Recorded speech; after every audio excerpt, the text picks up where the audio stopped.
Querido Deus, Senhor amado, Pai de meu Salvador Jesus Cristo, continuamos, Senhor, te adorando neste lugar, Senhor, e agora, Pai, é a Tua palavra, Senhor, que será, Pai, entregue, Pai, através do Teu Filho nesta noite, é o canal que o Senhor irá usar, Senhor, para alimentar a Tua igreja, o Teu povo. Assim sendo, meu Pai, eu te louvo por isto e as Tuas bênçãos, Pai, sobre o Teu Filho, em nome de Jesus. Amém.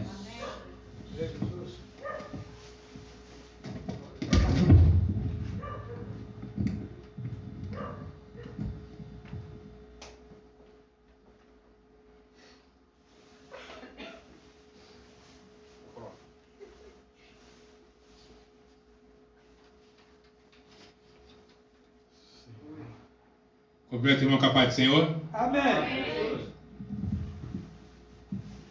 Glória a Deus. Abre, por favor, em Lucas 24. Graças a Deus. Vamos falar aqui hoje do impacto, da ressurreição de Jesus. Semana passada eu falei sobre a ressurreição também. Falei que a ressurreição de Jesus era a nossa herança, da importância da ressurreição. E hoje vamos falar do impacto que ela causa, da ressurreição de Jesus. Vamos abordar aqui 3 tópicos: da importância, da veracidade e o último, que é o impacto que ela causa. Tentar aqui abordar. Falei, né, Lucas 24, falei, né, versículo 13. Aleluia. Vamos ler até o 34.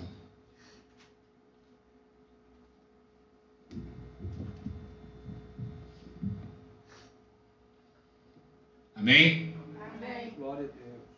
Naquele mesmo dia, 2 deles estavam de caminho para uma aldeia chamada Emaús, distante de Jerusalém 60 estádios, e iam conversando a respeito de todas as coisas sucedidas. Aconteceu que, enquanto conversavam e discutiam, o próprio Jesus se aproximou e ia com eles. Os seus olhos, porém, estavam como que impedidos de o reconhecer. Então lhes perguntou Jesus: que é isso que vos preocupa? E de que ides tratando à medida que caminhais? Eles pararam entristecidos. Um, porém, chamado Cleopas, respondeu, dizendo: és o único, porventura, que, tendo estado em Jerusalém, ignoras as ocorrências desses últimos dias? Ele lhes perguntou: quais? E explicaram: o que aconteceu a Jesus, o Nazareno, que era varão profeta, poderoso em obras e palavras, diante de Deus e de todo o povo? E como principais sacerdotes e a nossa autoridade o entregaram para ser condenado à morte e o crucificaram? Ora, nós esperávamos que fosse ele que havia de redimir a Israel. Mas depois de tudo isto, e já este o 3º dia, desde que tais coisas sucederam, é verdade também que algumas mulheres das que conosco estavam, nos surpreenderam, tendo ido de madrugada ao túmulo, e não achado o corpo de Jesus. Voltaram dizendo: têm dito uma visão de anjos, os quais afirmam que ele vive.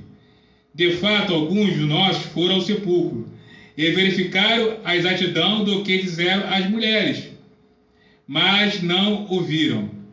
Então lhe diz Jesus: honestos e tardos em coração, para crer tudo o que os profetas disseram. Porventura, não convinha que o Cristo padecesse e entrasse na sua glória? E começando por Moisés, discorrendo por todos os profetas, expôs as Escrituras, o que a seu respeito dizia toda a Escritura. Quando se aproximavam da aldeia para onde iam, fez ele menção de passar adiante, mas eles o constrangeram, dizendo: fica conosco, porque é tarde, o dia já se declina. E entrou para ficar com eles. E aconteceu que, quando estavam à mesa, tomando ele o pão, abençoou, e tendo partido lhes deu. Então se lhes abriram os olhos, E o reconheceram, mas ele desapareceu na presença deles.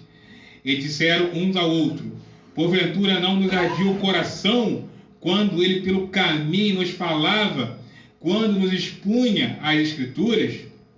E na mesma hora, levantando-se, voltaram para Jerusalém, onde acharam reunidos os 11 e outros com eles, os quais diziam: o Senhor ressuscitou e já apareceu a Simão. Então os dois contaram o que lhes acontecera no caminho e como fora por ele reconhecido no partido ao pão. Poder sentar em nome de Jesus? Como eu falei no início, quinta-feira, não essa, na outra que passou, eu falei que a ressurreição de Jesus, ela é a nossa herança. A ressurreição de Cristo é o nosso penhor. Porque se não há ressurreição, né, que eu falei, não há evangelho, não há base. Se não há ressurreição, nós somos como as demais religiões, onde servimos a um criador de religião que morreu, foi sepultado, e oramos por ele no sentido de um dia o encontrar no local específico. Então, se não há ressurreição, nós somos como as demais religiões. Eu falei sobre isso. Só que eu abordei que realmente há a ressurreição e abordei alguns tópicos dando a veracidade da ressurreição e a importância da ressurreição como a nossa herança de vida eterna. E hoje aqui também quero falar da importância da ressurreição. Por quê? Porque é um tema que não é falado muito na igreja, ou não é falado.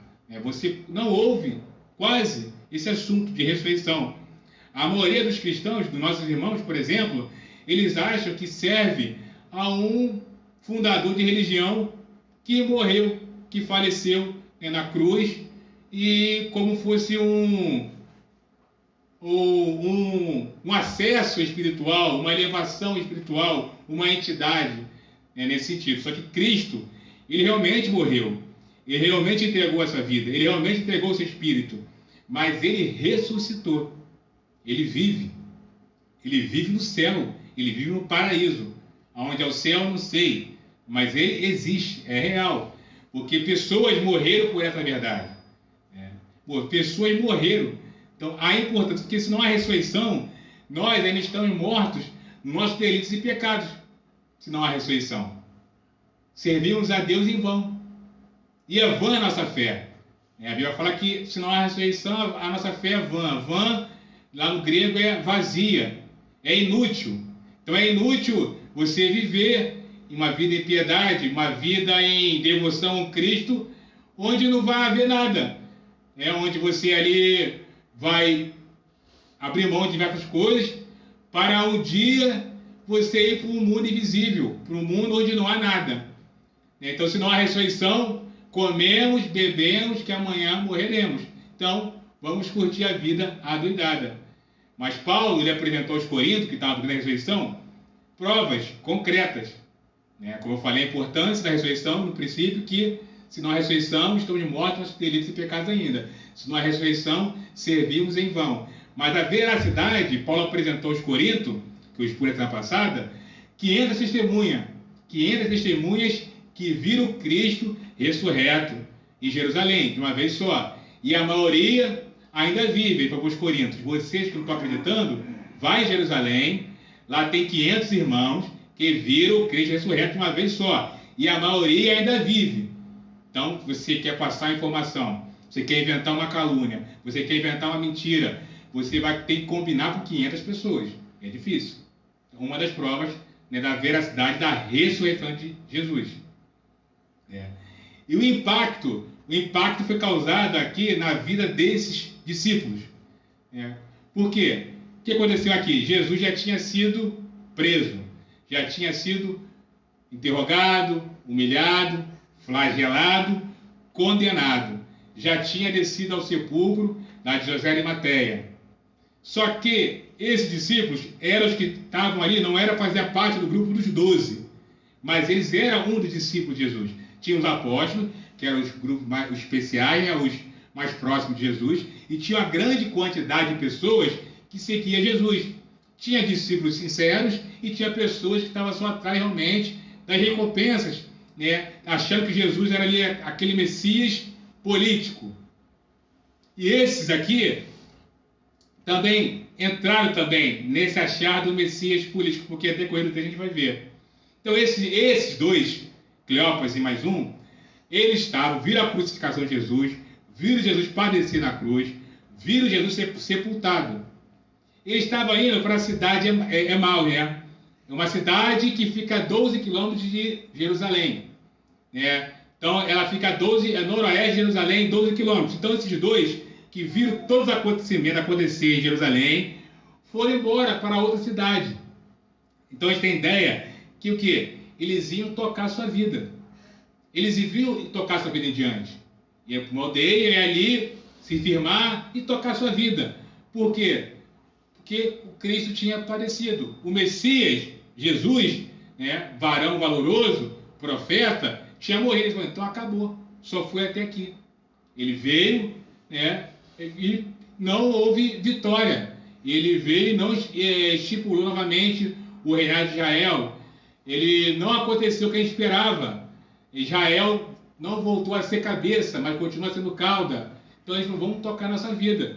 Foram para a cidade, caminharam para a cidade, vamos tocar. Acabou. Não existe mais nada. Só que a crucificação de Jesus, a morte na cruz, Jesus venceu na cruz a morte. Era necessário que o Cristo padecesse para a remissão de pecados. Se esses aqui tivessem examinado as Escrituras, eles não estavam tristes, indo para outro local, seguir as suas vidas. Porque já era domingo. Eles iam saber que o Cristo ia ressuscitar. Então os dois iam caminhando. E no caminho, verso 14, se quiser acompanhar, eles iam conversando com tristeza, que eu falei dos últimos acontecimentos, da prisão, da humilhação, da condenação e da morte de Jesus na cruz. Quer dizer, então o Messias que eles queriam era o Messias político, que ia restaurar Israel, que ia atender ali às suas necessidades do momento. Israel tem que ser cauda, voltar a ser cabeça. Estará o reino teocêntrico, expulsar o Império Romano do território de Israel. Quer dizer, o Messias que eles queriam, que atendesse o que? A necessidade do momento deles ali. Só que eles fizeram? Foi pelo caminho caminhando, triste, contando, né? Nossa, e agora o que vai ser de nós? Vamos continuar, vamos seguir a nossa vida. Só que no caminho, né? Verso 15, aconteceu que no caminho, quando eles conversavam, discutiam dos últimos acontecimentos que tinham sido frustrados, Jesus apareceu diante deles. Jesus já começou a caminhar com eles. Jesus foi ao encontro deles. Jesus já tinha sido ressuscitado, que era o domingo. Jesus tinha um corpo glorificado, um corpo que não precisava mais ultrapassar a porta, se deslocava de um local para o outro com facilidade. Jesus foi ao encontro daqueles discípulos e começou a caminhar com eles, e eles se queixando dos seus problemas, que não tinha acontecido o que eles queriam, o Messias político.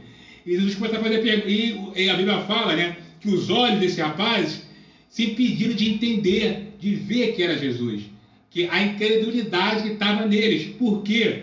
Porque eles mesmos falam, no verso 22, que as mulheres, Jesus apareceu para mulheres, foram até eles e falaram que o túmulo estava vazio. Falaram que um anjo do Senhor apareceu diante dela e disse, Cristo vive.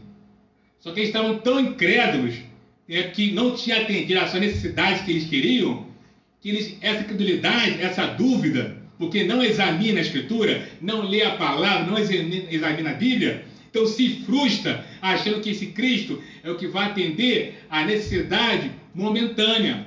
Então os dois ali não conseguiram ver que era Jesus. Ficaram cegos. Por quê? Por não examinar a Escritura, por não dar crédito ao testemunho das mulheres. Porque se você examinar as Escrituras, porque em Mateus 16, 21, Jesus fala, olha, eu tenho que ir a Jerusalém, ali eu vou ser entregue na mão das autoridades, vou ser crucificado, vou ser morto, mas vou ressuscitar o terceiro dia. Só que Pedro tenta impedir de Jesus ir a Jerusalém. Jesus fala, arreda de mim, Satanás. E esses discípulos, que não eram do grupo dos 12, mas eram dos próximos ali, também estavam quando Jesus falou isso. Então, se ele tivesse realmente querido o Messias Redentor, o Messias Restaurador, examinar a Escritura, ele ia reconhecer Jesus. E então o verso fala que eles, os seus olhos, porém, estavam como que impedidos de reconhecer. Então Jesus vai e pergunta. Jesus pergunta para ele: por qual motivo vocês estão tristes? Por que aconteceu, né? Por qual motivo que vocês estão tristes? Quer dizer, a cegueira espiritual, a religiosidade, a intenção do coração de querer aquele Messias político, impedir que eles vissem. Jesus pergunta então: que vos preocupa? E de que eles tratando na medida que caminha? E eles pararam entristecidos. Então Cleopas, né, indaga a Jesus: você está vindo de Jerusalém, né, e não sabe o que aconteceu lá? O que aconteceu lá? Jesus, varão profeta, poderoso em obras e palavras diante de Deus e do povo, foi entregue às autoridades e crucificado e morto. Quer dizer, ele falou Jesus, varão profeta. Em nenhum momento ele falou o Filho de Deus, o Cordeiro de Deus, que tira o pecado no mundo. Por quê? Pela cegueira espiritual, porque estava vendo ali o Messias político, o Messias que ia atender às suas necessidades. Jesus, a missão dele foi o quê? Salvar o que estava perdido. Então, se ele examinasse as Escrituras, examinasse a Bíblia, não ia viver frustrado. Há muitos irmãos vivendo frustrados com o cristianismo porque não examina a Escritura, não sabe a verdadeira missão de Jesus, que é a redenção, vida eterna, justificação diante de Deus. Então, se eles tivessem examinado a Escritura e dado crédito às palavras de Jesus, que eram discípulos, não tinham ficado frustrados. Em nenhum momento ele fala o Filho de Deus, ele fala varão, profeta, varão valoroso, poderoso e autoridade, foi crucificado e morto. Acabou ali. Acabou. Ele não é Messias que ia restaurar o reino político, que agora vou deixar de ser cauda, vou ser cabeça, que vai resolver os problemas, que vai curar minha artrose, que vai me dar um casamento perfeito, que vai me aprovar no vestibular, que vai me dar um carro do ano. Acabou. Ele morreu. Aí nós esperávamos que ele fosse que redimiria Israel. Quer dizer, ele esperava um Messias político que atendera a sua necessidade. Estavam sem esperança. Quantos irmãos nossos frustrados na igreja, sem esperança, esperando Jesus que vai atender todas as suas necessidades. Jesus falou: no mundo tereis aflições. Eu vi um testemunho de um jovem paralítico numa cadeira dizendo: meu mestre disse que no mundo tereis aflições. Ele, sendo filho de Deus, sofreu porque eu vou aqui repudiar, murmurar sobre alguma coisa. Eu até compartilhei no grupo lá da igreja. Quer dizer, então a missão de Jesus não é chave de carro, outras coisas que ensinaram por aí, mas é redenção. Então esses aqui ficaram o quê? Os seus olhos, a sua cegueira espiritual, impediram de reconhecer ali a verdadeira obra de Jesus. E ele esperava que o Messias político, né, que atendia a sua necessidade. Então eles estavam sem esperança, porém não compreendiam o que era já passado, o terceiro dia. E o Cristo havia de ressuscitar conforme as Escrituras. Era o terceiro dia, já era o dia que o Cristo ia ressuscitar. Então, se eles tivessem examinado a Escritura, visto ali o Messias Redentor, eles não iam estar com essa frustração. Né? E no verso 22, 24, aí, os olhos deles estavam tão cegos que não deram crédito ao testemunho das mulheres. É verdade. Eles estavam com olho, que continuação, né? Que as mulheres falaram com eles e eles não deram crédito ao testemunho das mulheres. Que as mulheres falaram: o túmulo estava vazio. E dois seres celestiais disseram para elas: esse Jesus que se procura vive, ressuscitou dos mortos, para se cumprir o quê? As Escrituras. A necessidade do Cristo padecer para a remissão de pecados, para a nossa justificação. O mais importante é a nossa justificação diante de Deus. Tudo passa. Datas festivas seculares, Dia dos Pais, Dia das Mães, Dia dos Namorados, tudo passa, casa, carro, tudo fica. Mas o mais importante é a nossa justificação diante de Deus. A obra de Cristo, isso é o mais importante. E ele não deu crédito ao testemunho das mulheres. Bem, Isaías profetizou: quem deu crédito à sua pregação? Às vezes na rua você pensa que está falando com as paredes, mas o mais importante é a nossa justificação diante de Deus. É o mais importante. Então eles iam ali caminhando Jesus, né? Então Jesus chamou de Nécio.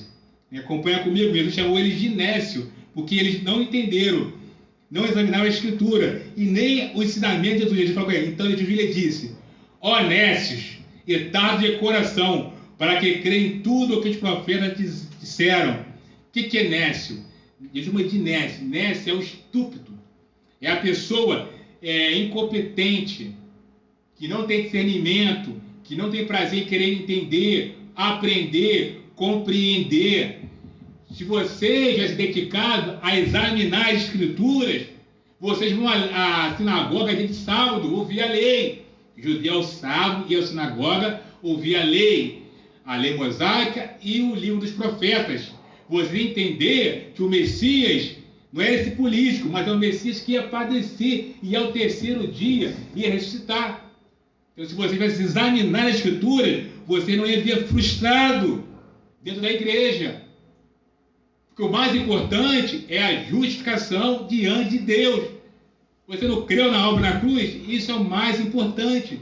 Ele fala: Nécios, vocês não examinaram a Escritura. Quer dizer, vocês vão à sinagoga, ouvem a lei ao sábado, ouvem o livro dos profetas, ouvem a lei mosaica e não entende a lei mosaica apontada por Cristo. O sacrifício que era feito do sacerdote apontava para Jesus. E a lei, os profetas, Oséias 6, fala que o Cristo padeceria e ele seria ao terceiro dia. Então, homens nécios.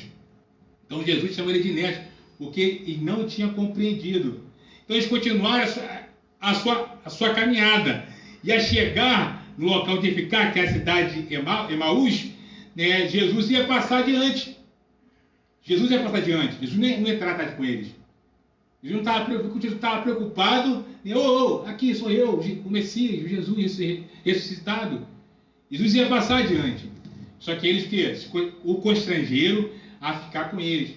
Não caminha não, agora vai cair, já está no declínio da noite, a noite já está caindo, e a estrada de Jerusalém era perigosa, tinha muitos assaltos, fica conosco. Então Jesus foi e ficou com eles. Quando chegaram para fazer a refeição, lá, Jesus, ao partir o pão, eles observaram o partir do pão e reconheceram que era Jesus, pelo modo que ele partiu o pão. E eles compreenderam. E no verso 32, depois Jesus sumiu. Quando partiu o pão, eles reconheceram que era Jesus, o Messias ressuscitado. Jesus some. Por quê? Seu corpo glorificado, um corpo que um dia nós vamos ter também, que não vai mais precisar se adaptar à forma e tempo, né, da terra, um corpo que vai atravessar a parede, um corpo que vai se deslocar de uma região para outra com muita facilidade. Jesus desaparece. E no verso 32, eles disseram um ao outro, imagina os dois na hora, um dizendo ao outro: porventura não nos ardia o coração quando ele pelo caminho nos falava, quando nos expunha as Escrituras? Amado, se seu coração não arde, se você não sente paixão, não sente desejo, não sente sede, fome de Deus, quando você ouve a mensagem do Evangelho, quando você lê a palavra de Deus, tem algum problema. Se seu coração não arde, se você não sente a presença de Deus, você não sente o chamado de Deus, você não sente o amor de Deus, morrendo o Filho na cruz, se seu coração não arde por isso, então não há cristianismo para você, não há evangelho para você. Oremos para que Deus nos encha, nos dê vontade, Ele que faz o querer ou não querer, que tire o nosso coração de pedra e coloque um coração de carne, que tenha paixão por Cristo, por a sua obra. Imagina só, o Filho de Deus faz homem, vem ao mundo, caminha, se entrega na mão dos feitores, é crucificado, moído, espancado por nós. Quer dizer, se você, essas palavras não ardem seu coração, há necessidade de orar: Deus, Senhor, expurga-me, purifica-me, me dá um coração novo. Eu sou seco, eu sou vazio, eu sou morno, eu sou frio. Me encha, me capacita, me dá um renovo. Ora às 4 da manhã, às 5 da manhã, não sei, ou se tiver tempo. Senhor, eu sou frio, eu sou morno, me enche, me dá graça, me dá misericórdia. Eu sou incrédulo. Seu coração tem que arder quando você ouvir essa mensagem, quando você ler essa palavra. John Wesley falou que o coração dele ardeu, pegou fogo, quando ele ouviu Romanos 8. Então, quer dizer que temos que ter essa paixão. Então, esse impacto, você tem que ser impactado por essa mensagem, o impacto da ressurreição, um corpo que não respira mais, um corpo que não mais, um coração que não produz mais sangue, não bomba mais sangue, volta a bombardear o sangue. Por quê? Porque Jesus se alimentou. Mais para frente, ele se alimenta, ele come comida. Então, o quê? O organismo volta a funcionar. Se ele sente fome, então, quer dizer, um corpo moribundo volta à vida. Se essa mensagem não te impacta, essa mensagem é verídica.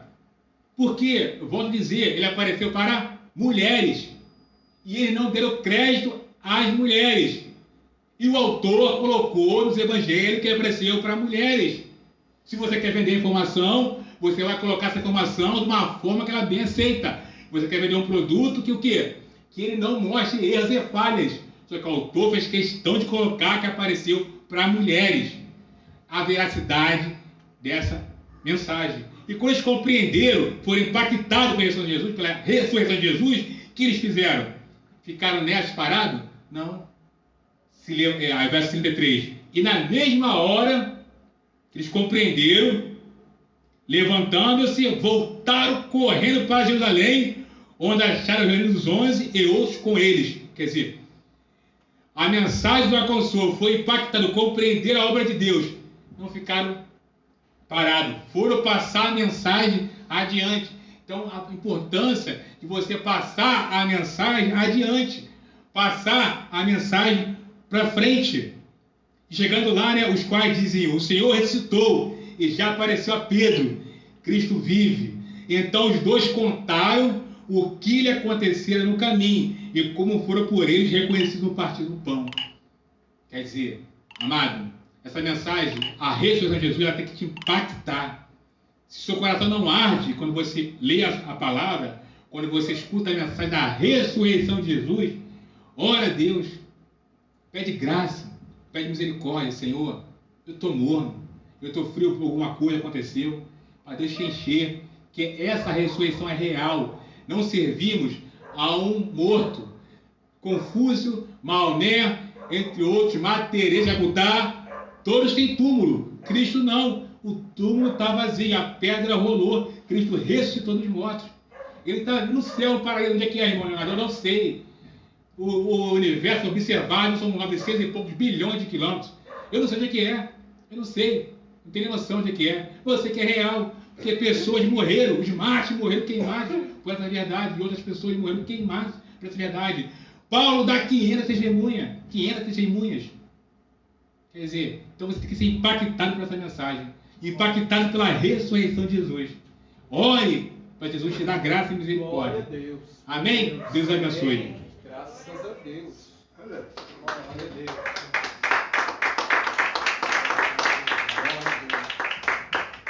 Glória a Deus. Aleluia. Amém. Amados irmãos, quinta-feira ensaio das irmãs, após o culto. Amém? Dia 22, não esqueça, dia 22, a consagração do presbítero Gilberto e do irmão Leonardo, evangelista. Amém? E eu vou precisar das 3 meninas nesse dia para estar pegando o nome das pessoas, trazendo aqui para o culto, para a gente apresentar aqui. Rebeca, Analice